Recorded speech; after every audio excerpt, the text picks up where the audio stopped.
එහෙනම් මගේ යාළුවනේ මම අද කරන්න යන්නේ හොඳ කිට් එකක් ඔයාලට පෙන්වන්න යන්නේ.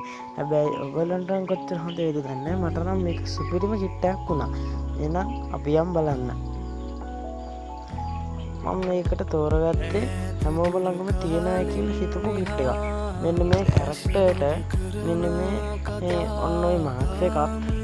ඊට පස්සේ ඔන්න ඔය ෆේස් මේ එකක්. ඊට පස්සේ මේකට යන හැමෝම ළඟ ඇති කියලා මම හිතනවා.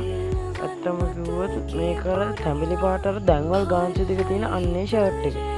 අන්නේ ෂර්ට් එකයි ඒකේ කලිසම දාගෙන මම මේකට තෝරගත්ත සපත්ති කරන්නේ සෙරප්පු දෙක. සුදු සෙරප්පු දෙක.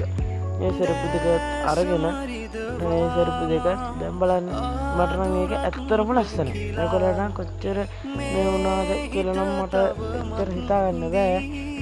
මට නම් ඇත්තටම මේක පට්ටම ලස්සනක් තියෙන මේ කිට් එකේ. ඕන කෙනෙක් ඉන්නවා නම් මේක දාගෙන